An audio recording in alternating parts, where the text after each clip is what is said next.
Hello and welcome back to my channel. So thanks very much for everybody joining in today. Today I'm just going to do a quick video on something I have right here in front of me, which you'll see in a second. But just a big thank you to everybody supporting the channel. Keep doing so and click that bell icon so you don't miss any future notifications of any future videos that I do. So today, let me flip the camera and we'll get straight into this one.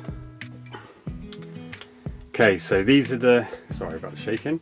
These are the two enclosures that I've got, and in there, if you can see, in this one here, we have Aphonopelma Chalcodes, and in there, if I open the door, of this one though, I've had her for years and years. She always comes out to me. Once she knows I'm there, she normally comes to me. But if I can put this in so you can see, there we have her. So that's the Aphonopelma Chalcodes. But if you can notice the difference in the two, this is the desert blonde and this is an adult female. She's still got more growing to do.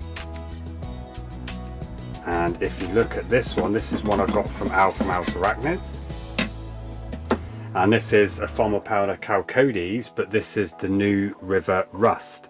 So you can see the slight difference in colour and size. They're both basically the same size, but if I twist this around, you can see the other one in there has less black on the legs. It's not as deep, pretty much the same sort of coloration, but on this one it has a more gingerous, rusty sort of colour on the legs, whereas on the desert blonde it's more blonde colour. But you can see it's gone into pre-molt, and I will try and see if we could feed them, but I think that one there is in pre-molt. But these are very calm species, very chilled out, sit there, they don't do much, really nice to look at, very easy to interact with, don't have brilliant eyesight as far as I'm aware, but they go off movement. So if I show you what they do, if I breathe on this one,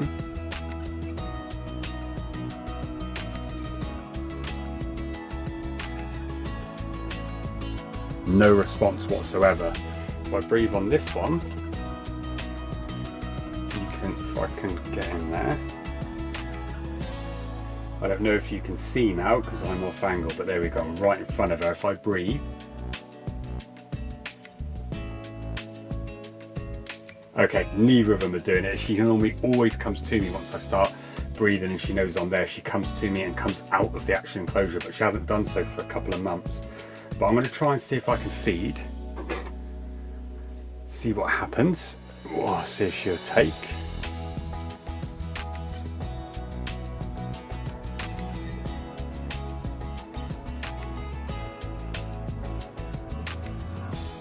See if she'll get that.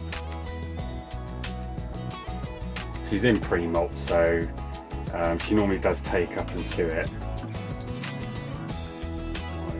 Look, we'll put it there.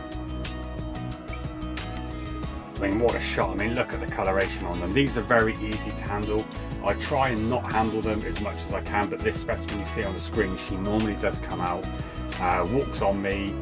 She sat on my hand before and then give me a bit of a threat display, which I don't really see that in these, so I just think it's stretching of the fangs and chelicerae. So we'll just see if she's going to do it. I don't think she will, but she's gone over it.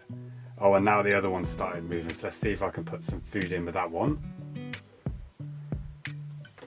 Here's the second one on the move, so let's just see if I can entice her with something.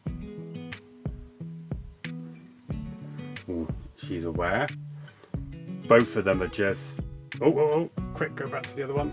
I think she's taken. Don't want to disturb her. Yeah, she's taken. The other one's sneaking away, so I'm going to have to try and get that, but she's taken it by the looks of it. Sometimes these start to take their food, but if they're put off for any reason, they take so long to reset and they will leave it and let it dig in. But with this species as well, is I've also noticed that they like playing with their food items. They don't necessarily just take it, they like to play with it, feel it, and just explore what's in front of them. Right, if I go back to this one, she's actually took. So she's feeding.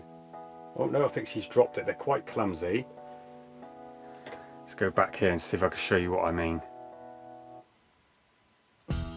This happens a lot, like the food always escapes because it just takes so long. But I don't want her to touch the tongs because that'll upset her, but I just want to see if I can get that to send it towards her.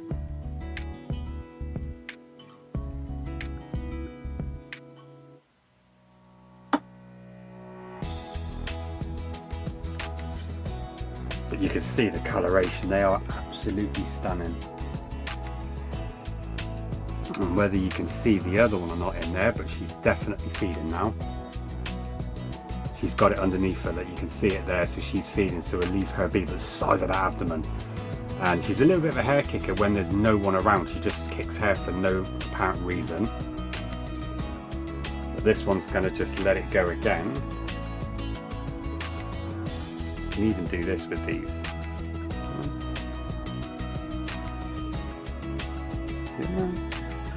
No, so that one's not going to eat at all, so we'll remove that.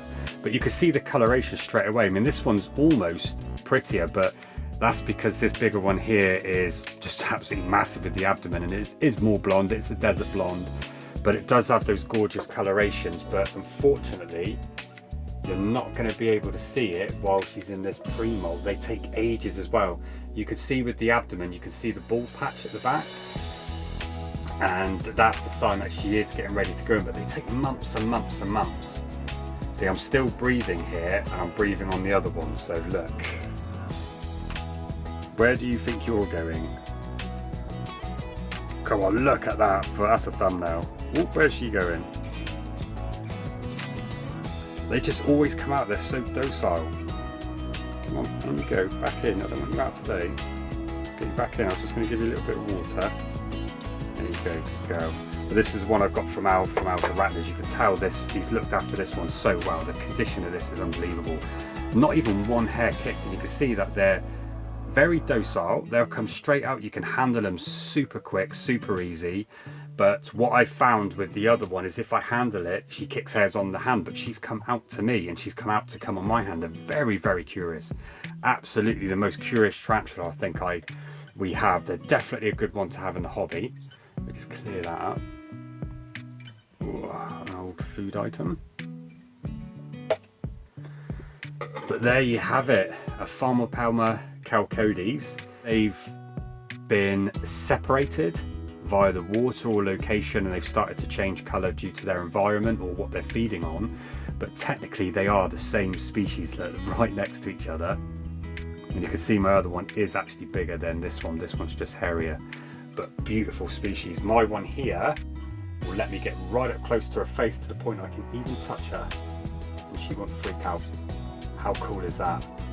And she's still eating, so I'm not going to disturb her. But there you go, Aphonopelma Chalcodes, the desert blonde, and I think the other one is the new river rust.